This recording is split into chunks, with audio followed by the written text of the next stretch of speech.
to Cynthia Untamed. This is your youthful and educational platform where we have conversations with and about children and youth in Africa. If you have any topic suggestions on Cynthia Untamed, do make sure you leave them in the comment section below. Today, I will be hosting two young people, Christabel Netondo from Kenya and Clara Muchunguzi from Tanzania. You guys will be very excited about our topic today. We are discussing the issue of how young people can get leaders to respond to them. On Cynthia Untamed, we seek to have these very important conversations with young people. And we'll get right into the discussion with Clara Muchunguzi introducing herself. Clara, please introduce yourself to our viewers. Thank you. Hi, everyone. My name is Clara Muchunguzi. I am from Tanzania. I'm a young, passionate lady,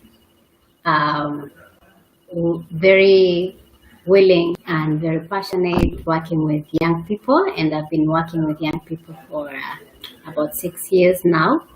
And I specialize in the area of policy and research. So welcome, everyone, and I hope you have a good time sharing with you some of our views and experience that we have around young people. Thank you. Thank you for the introduction, Clara.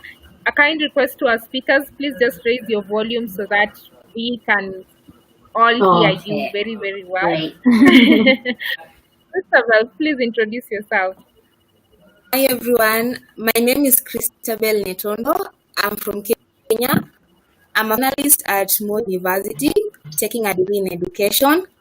Besides that, I'm passionate about social impact programs which are aimed at empowering and building the capacity of young people to be change makers in their society. Besides that, I'm a yearly alumna, and I'm also a research intern with the African Matters Initiative.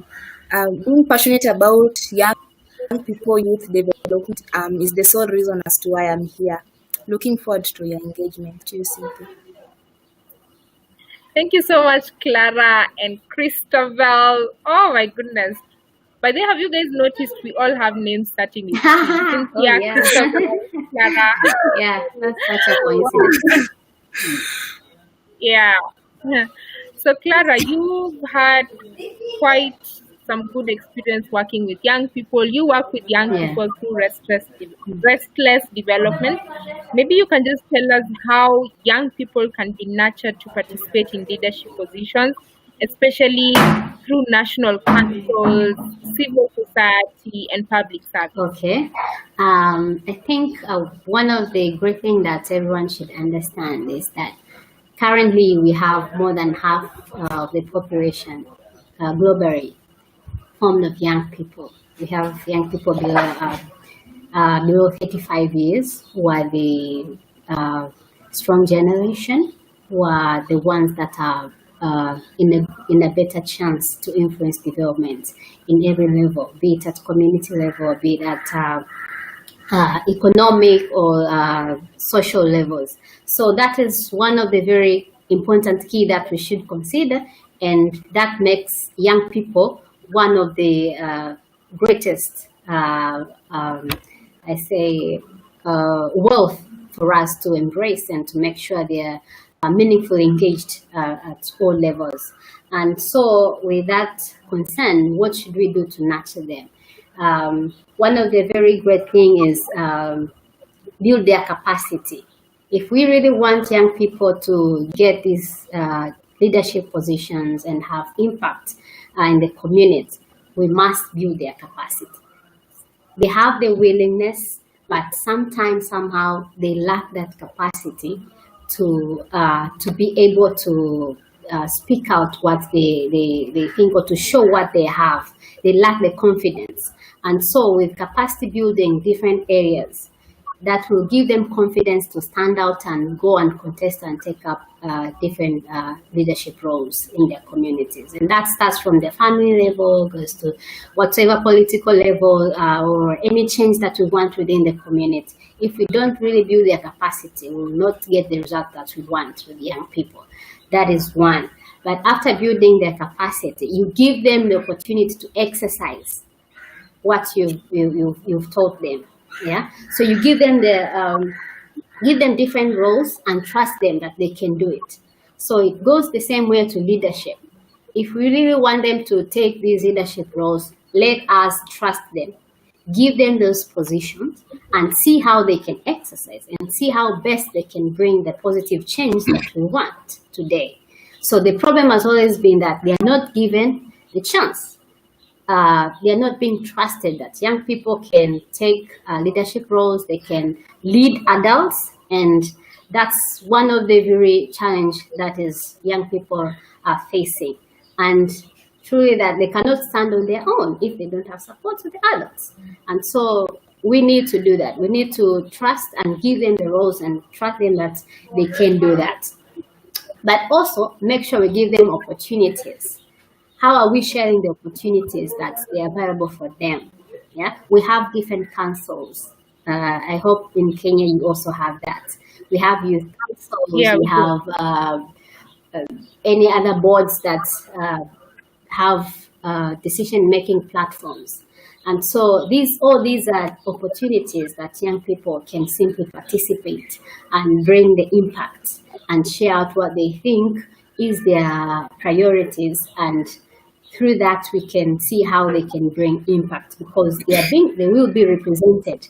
Their decisions can be represented in those boards, rather than having all elders who probably do not know what are the young people priorities. But once we have opportunities within those boards and give this leadership position within those platforms, that means we are giving an opportunity to those young people to speak out what are their priorities, what they really want to see in their communities, what they want to see within their countries. So they will be able to speak out and come out with a way forward, yeah, which is youth-oriented rather than being told on what to do. And that makes meaningful engagement for young people. And what we want to see is the best routes. And I can make reference with the Roger Hart's radar, if you've all come across it, which has, so there's 8 levels of participation, decision making. And speaking of the very highest level, it requires young people to initiate an idea, and adults are there to mentor them and support their ideas. So at the end of the day, if we really want to nurture these young people, this is what we need to do. We need to make sure there's a meaningful engagement of these young people at all levels, starting from the family to the communities, goes all the way to the national level. Yeah. Speaking of the few, thank you so much. Thank you so much, Clara, for that insightful answer. I think what I'm getting for you is capacity building and allowing young people to participate in those spaces.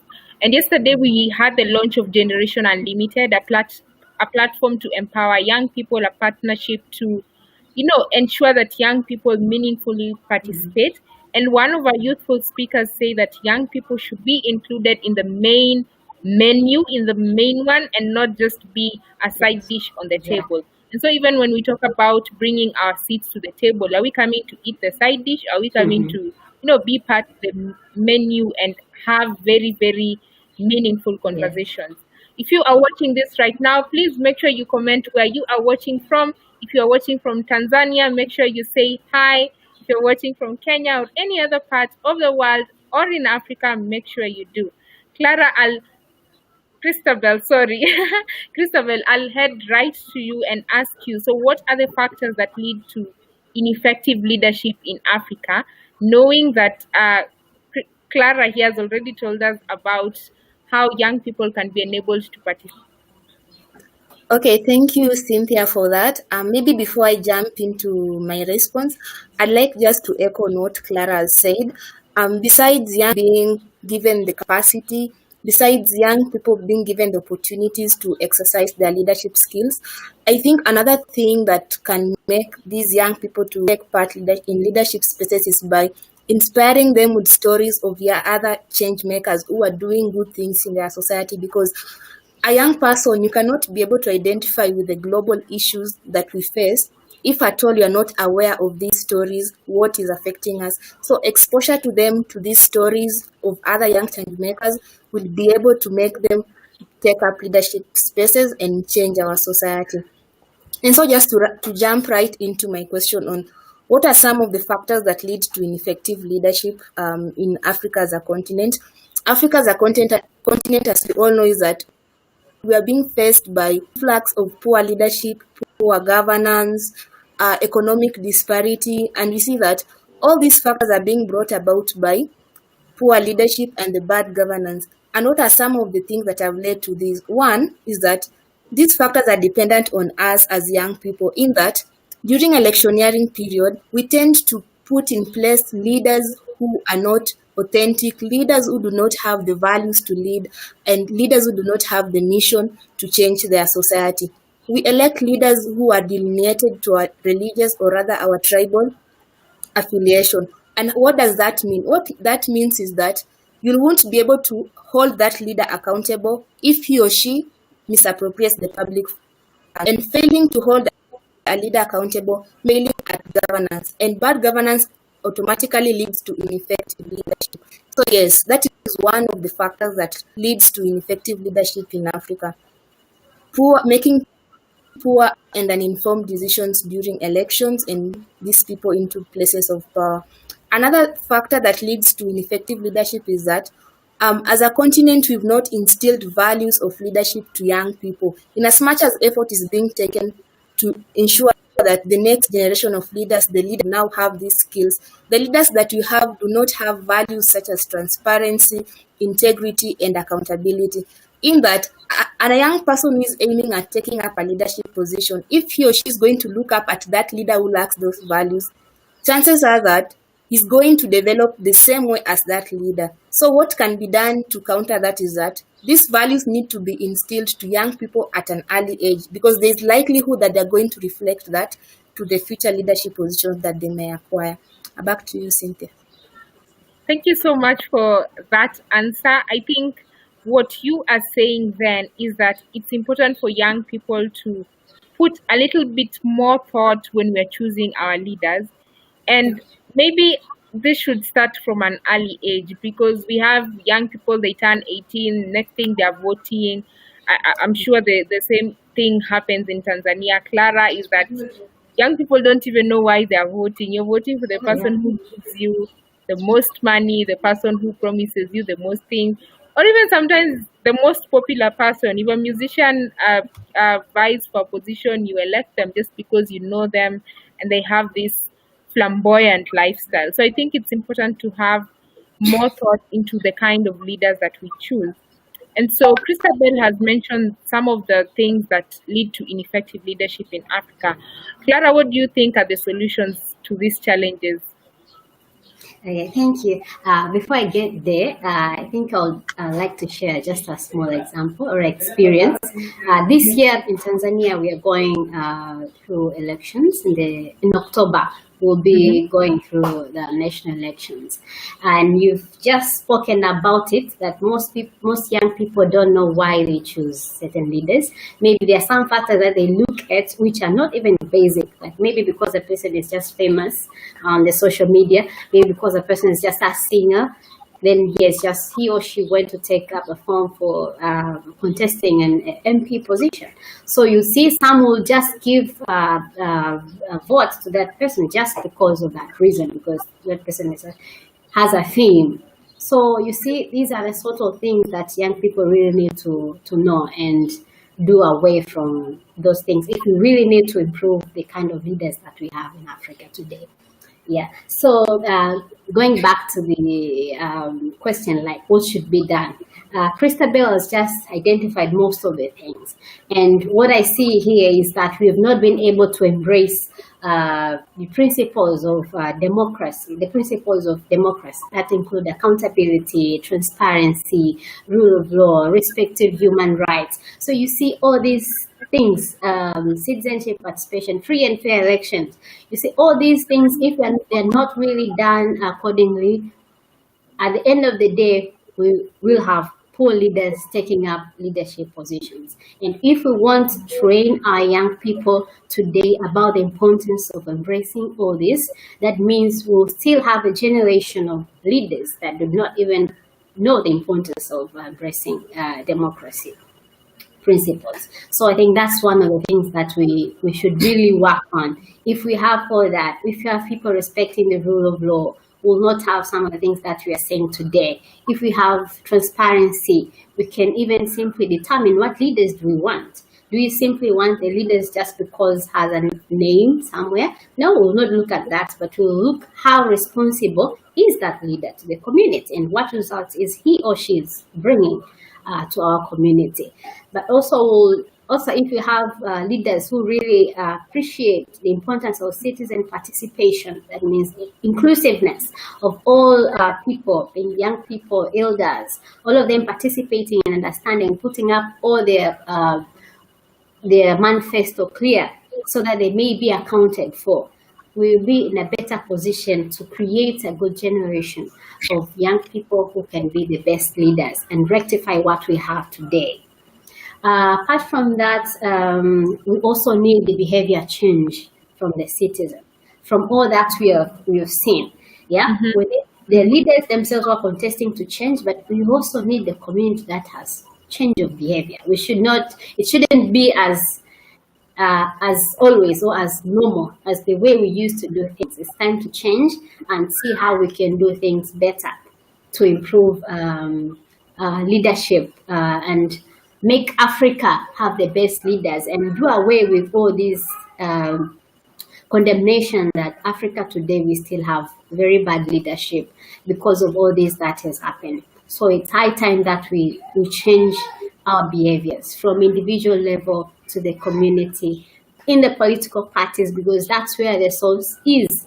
So everything needs to change. The parties have to change their behaviors, and parties are formed by people in there. So it all goes away from individual awareness and change of practice, and see that it is enough of this what we have been doing. Now we need to move forward and see where we are going so that we can match with the global development that we are going towards.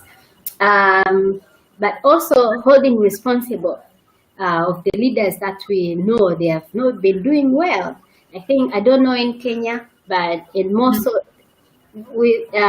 experience, most of the policies, most of the laws that we have, I don't know, but we do not really have the strict laws that hold these leaders responsible, that you're in power today, but once you're out, hey, no, you're not above the law. We can hold you responsible because of what you've done.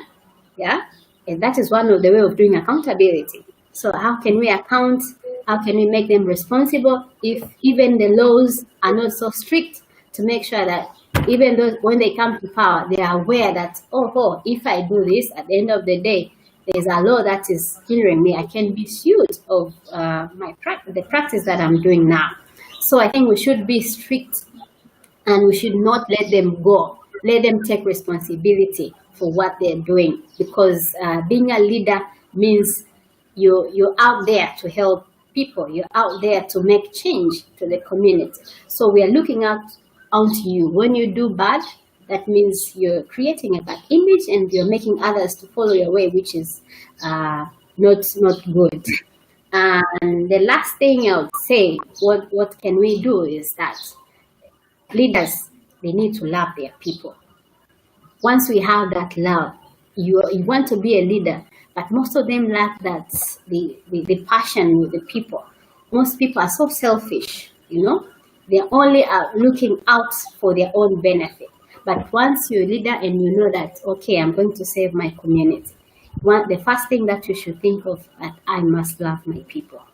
I think that should be a thing that goes into the mind of all African leaders and all the younger generation that are looking towards becoming great leaders of today and tomorrow.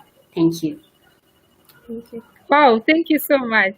When Clara was talking about accountability, Christabel, I saw you smiling. Do you have something to add, especially on accountability?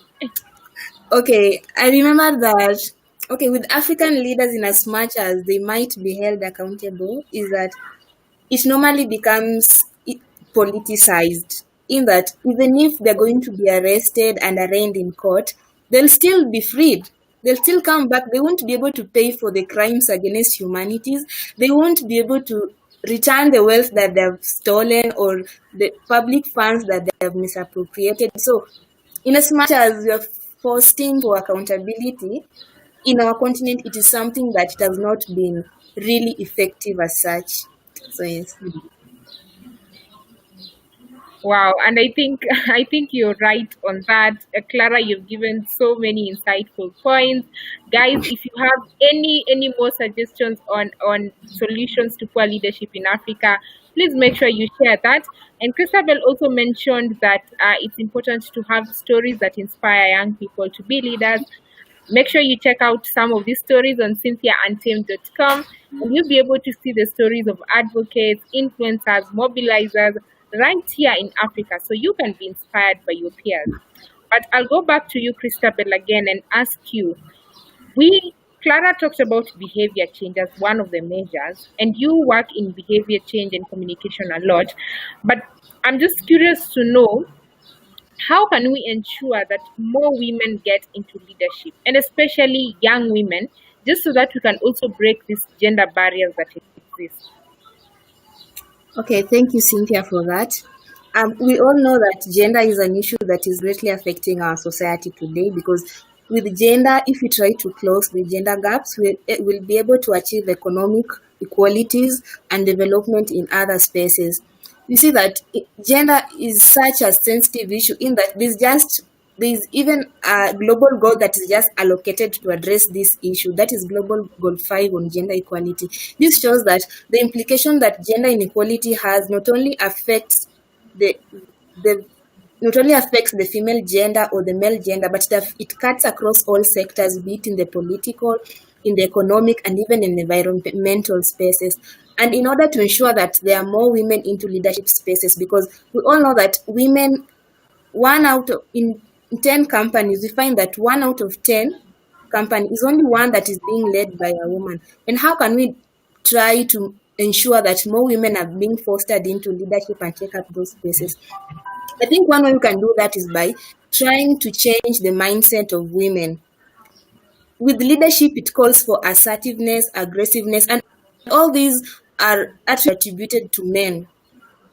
If you as a woman are going to take part in leadership and you are outspoken, you're assertive, you're aggressive, you're going to be called a bully, or you're going to be labeled as you're being too much, you see. So this therefore is going to make more women fear or just sit at the edge in leadership position. And therefore we need to change that mindset. We need to encourage young women that they need to take up this space, that the ones who are able to change the society for the better. Besides that, in order to ensure that more women take up leadership spaces, is that there are a lot of systemic barriers in our institutions, be it in the government, corporate spaces, in schools, that are preventing women from taking up leadership spaces. So what I would suggest is that if we can break up those barriers by coming up with policies that are gender inclusive, policies that are not only are going to be made to favor one gender but include all, I'm sure that is going to reduce the gender inequality gaps that exist and encourage more women to take up spaces.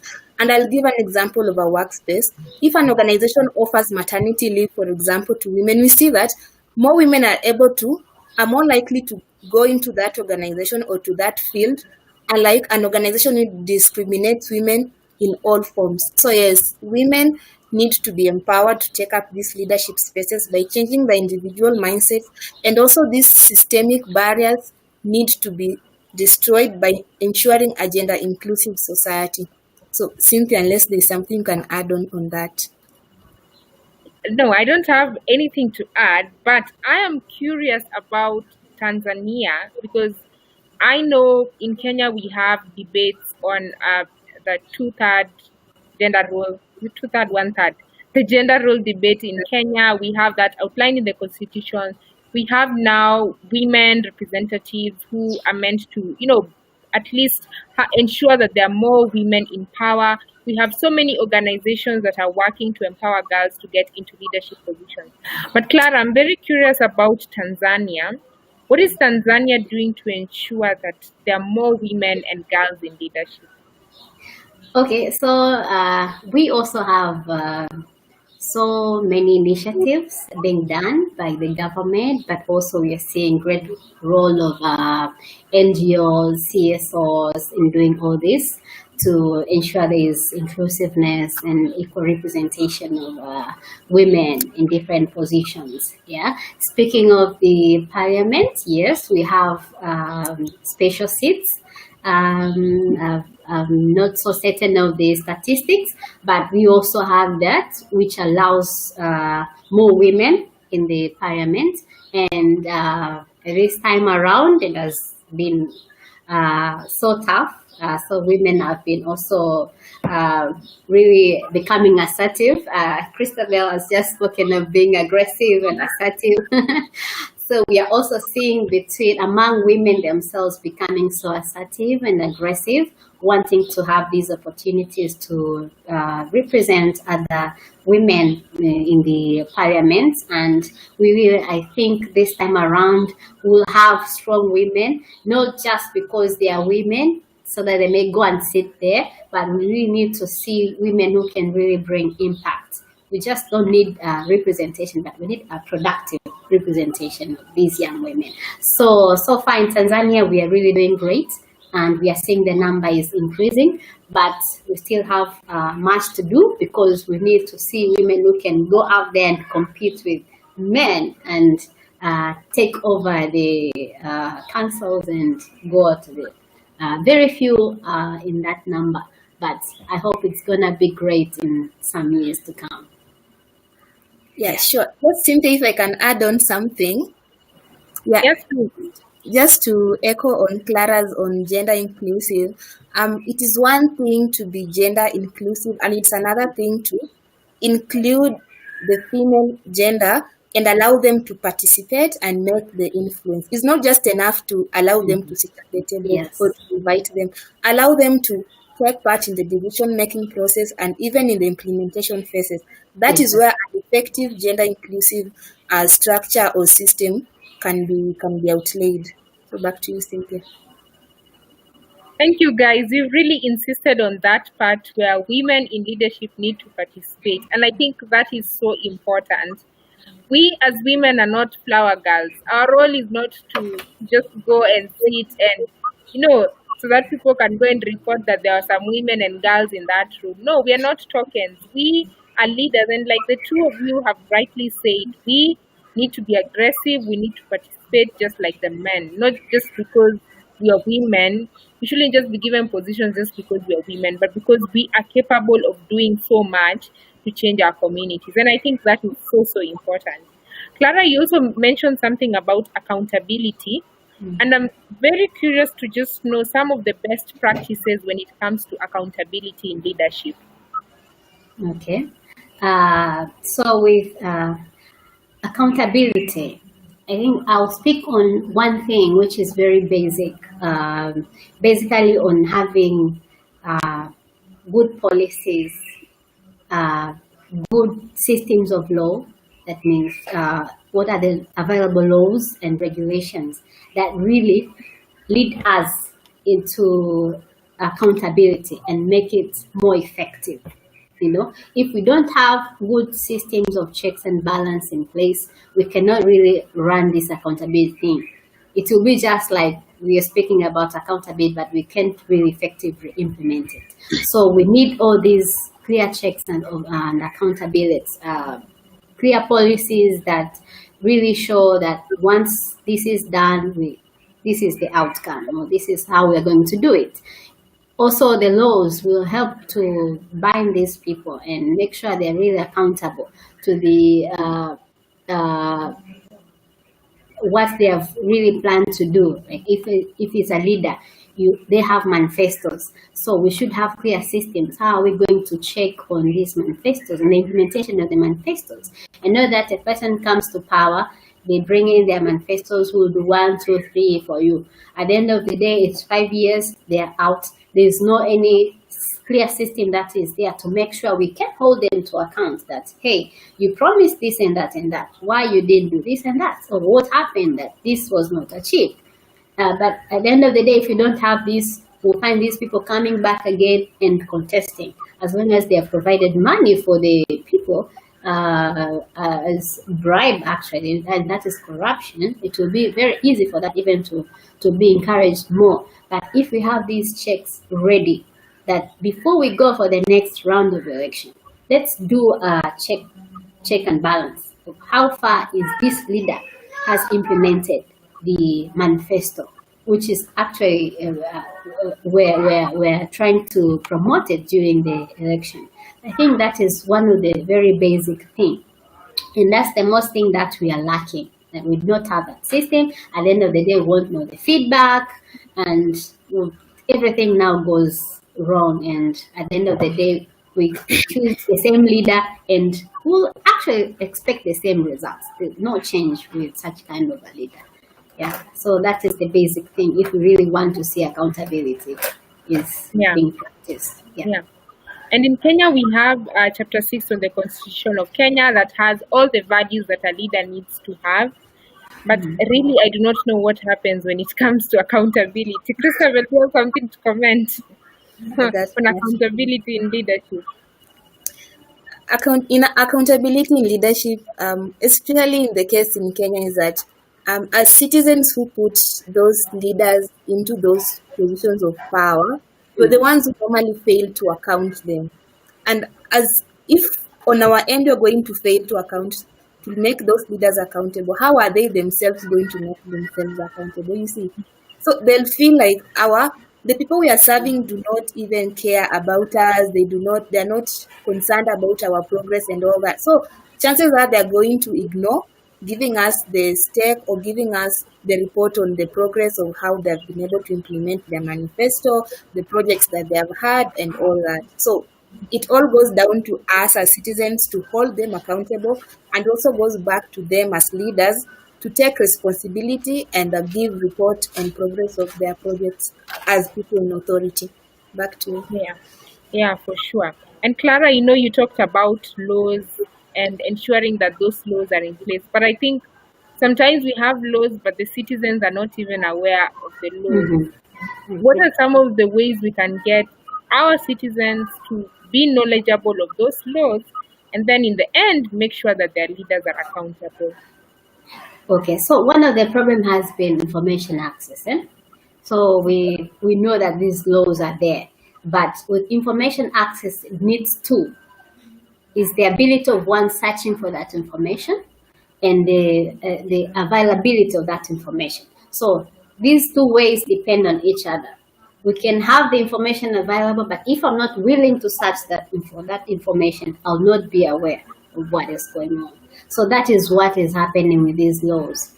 And the second thing is these laws are not so friendly, It's not like a story that it's a story I can go and read. And if we take example of young people, most of them don't have that interest that let me search for a certain law and read. Very few are willing to do that. So is how can we make these things simplified and make this such information, which is very important, accessible to the community, not only young people, but also to a normal layman out there cannot really find law which is actually written in English. If I take a case in Tanzania, we speak so much of Swahili. So these laws most of them are written in English. So it's very few people that can access and understand the language.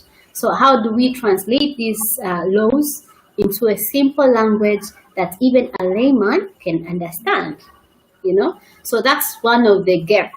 Yeah, so we need them to understand these laws, but how are we going to make them simplified in that? Today we have so many social medias that we're using, and people are using Facebook, Instagram, WhatsApp. So I think it's a call out to the community, to the CSOs, to the NGOs, that most of them do this. I think we should have a way forward and strategize on how we can simplify these laws in a very understandable language and very simple. You translate them in a very simple version, which anyone can just read and understand. And that's the only way we can do. Yeah, so making the language simple and easy to understand. And I think for our viewers, make sure you get what Clara has just said. Simple and easy to understand. She's also talked about the use of communication channels, social media, and the likes. And Christabel works in communication and advocacy and behavior change. So Christabel, maybe you can tell us more on how communication also leads to effective leadership from your own experience. Okay, thank you, Cynthia, for that. Basing on communication from my own experience is that with communication, if you have the right skills and the right skills and the right mindset, you're able to tap into opportunities that will enable you reach out to these leaders. With communication, you're able to create dialogues with these leaders. You're able to take part in the decision-making processes and give your voice. Not only your voice is going to be heard, but they also need to act on your voice. Again, with also communication, you're able to come up with advocacy plans and call out any injustices that exist in the society. So yes, communication is one effective tool that can enable us to reach out to these leaders. Knowing how to mobilize young people to advocate for a cause and trying to hold these leaders accountable by engaging them in dialogues that not only affects the society, but affects us as young people. And going back to behavioral change, this goes down to the values that we instill to young people at an early age. Because if you're going to instill value of integrity, value of transparency and honesty to a young person, chances are that while growing up, he or she is going to input that value into positions of leadership or positions of power. So behavioral change something that starts at a tender age. You can't expect to change a 75-year-old president, but you are able to change the future of a 15-year-old or a 20-year-old into the dimension of leadership and effective leadership in the continent and in the society. So back to you, Cynthia. Thank you so much for elaborating that. And I think just to add on Christabel's point, the three of us are alumni of the Young African Leadership Initiative Regional Leadership Center right here in East Africa. If you have never heard of it, this is an initiative that was started by former President Barack Obama to develop young African leaders so that they can build this continent. So if you are curious about it, make sure you Google them, search, and make sure you apply for the program just so that you can get this training on becoming a good leader and also networking with young people from across the continent like Christabel and Clara here and me. Make sure you do that because that way you're able to build your network as a young person. Remember that. We are now rounding up the discussion, and remember the topic today was about how young people can get leaders to respond to them. And we've had conversations from governance to accountability to communication to behavior change. So as we conclude, Christabel and Clara, you can tell us how then can young people now get the leaders to respond to them? Once you have all these systems in place, how do you make sure that those people actually now make the change in the community, the change that you elected them to make when they got into power? So Clara, you can start, and then Christabel will go next.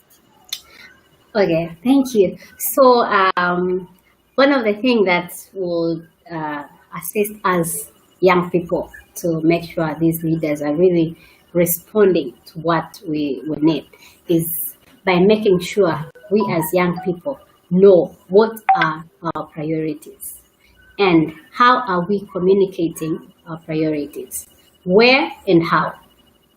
So with the where is, do we have a place? Do we have a platform for us to participate so that our decisions can also be regarded and taken forward?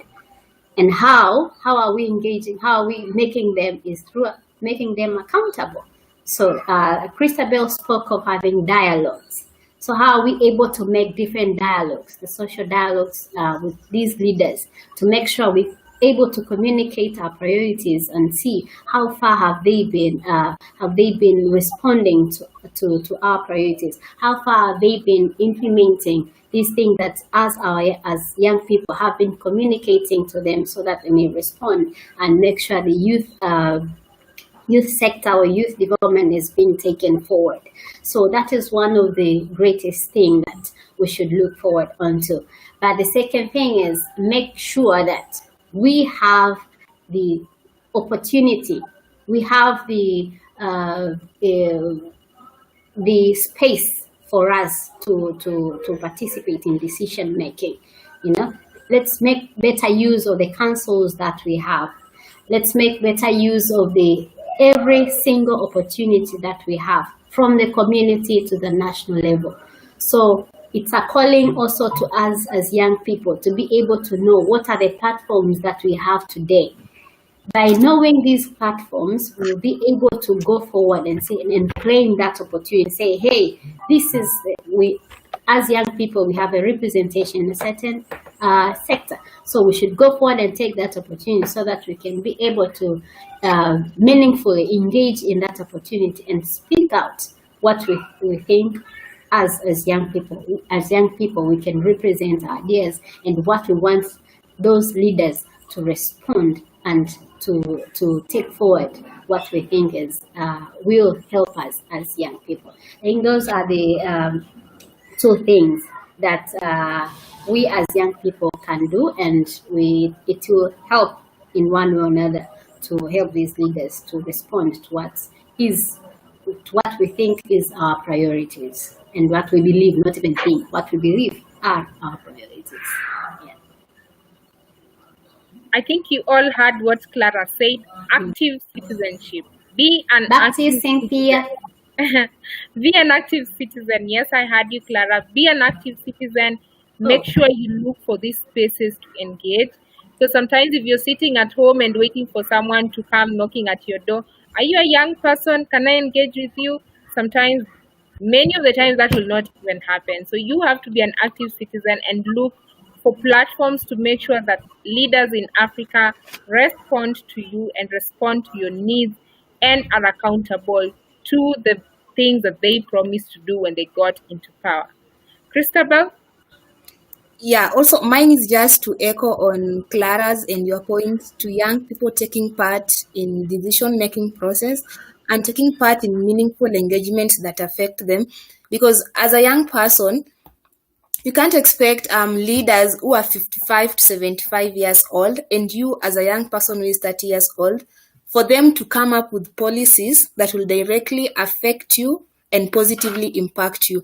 As a young person, you need to take up the responsibility of trying to shape the trajectory of those policies. See, are these policies going to affect me in the near future? Are these policies, how will they affect the coming generations? Because most of these policies made by these leaders necessarily just affect them, because they can't relate to the two generational gap that exists between us and them. So that is one way in which we can get our leaders to listen to us, by taking part in meaningful engagements and participating actively in the decision-making process. Another thing that I would like to echo on in terms of making our leaders listen to us is by us young people taking action. It is our own responsibility for us to take action in fighting against any form of social injustice, trying to advocate for causes that will bring positive impact in our society, because we just can't sit there and expect the president is going to act on this if I'm not going to push for it. You need to push for it. If at all you see like your leader is not being accountable, your leader is not working to the mission as to why he was elected or put into the position of power. And I'd like to give an example of Nigeria. Not so long ago, there was this movement called Not Too Young to Lead. Not Too Young to Lead is a movement that was started in 2018 by just two university students. It went to a regional body. It therefore became a national movement, in that Not Too Young to Lead, was it? Yeah, Not Too Young to Run was actually started by Nigerian young people to advocate for the reduction of the elective post of the president from 40 to 35. And we see that it impacted the lives of young Nigerians in that a lot of young people are able now to take up the leadership spaces and vie for those positions. And it therefore reduced that minimum age of these leaders. So yes, if as a young person you're going to take action, be sure that the action you're going to advocate for will not only impact you, but is going to impact the generations to come and your society at large. Back to you, Cynthia. Thank you so much for that, Christabel. You have mentioned Not Too Young to Run, and I remember the campaign actually got to Kenya. Did it get to Tanzania, Clara? Yeah, Not I Too heard. Young to Run. Yeah, So it this didn't go so viral, but yes, we really use those tags, Yeah. So you can see this then became a continental movement. Not Too Young to Run. If you have not heard of it or seen it, make sure you go Google, search on it on Twitter, Instagram, Facebook. I am sure you will see the campaign there. And it was basically telling young people, you're not too young to be in leadership. And Christabel also mentioned Nigeria. And for anyone who's watching this, make sure you go watch The Trouble with Nigeria by Chinua Achebe. Either watch the film or read the book and get to have an understanding of the leadership challenges that face Africa. And as much as Chinua Achebe was talking about Nigeria, he was saying that the trouble in Nigeria is not lack of resources or lack of potential. It's actually the leadership, it's governance, it's all we're talking about. So make sure you have a read at that and understand the issues that face this continent, because no matter where you're coming from, be it Tanzania or Kenya or Nigeria or Uganda, the challenges are usually just the same, especially when it comes to leadership. Thank you so much, Clara and Christabel, for joining the conversation today on Cynthia Untamed. And if you have been joining and watching online, make sure you tell a friend to tell a friend. Make sure you share, like, comment, subscribe, and leave any questions that you may have. Or if you want to get in touch with Clara or Christabel, I'm sure their social media accounts are open. Christabel, what's your social media account, Instagram especially? On Instagram at @_Netondo, Twitter at @_Netondo, and then Facebook, LinkedIn, I'm Christabel Netondo. How about you, Clara? Oh, okay. So they'll get me as Claire Nancy on Instagram, and Facebook is Clara Charles, and Twitter Clara Muchunguzi. You have different names like me. Yeah. For me on Instagram, I am at CynthiaOprah_Nyongesa. On Twitter at Cynthia_Oprah. On Facebook at Cynthia Nyongesa. Anyway, if you search for Cynthia Untamed, you'll be sure to find this conversation with Clara and Christabel, and we'll continue engaging. If you want to be hosted on the show, make sure you also send me a DM. And like I said, our social media accounts are all open. Cynthia Untamed is your youthful and educational platform. Make sure you keep watching and keep the conversation going. Until next time, asante sana, karibu tena. Kwaherini, thank you. Thank you. Bye. Bye. Bye.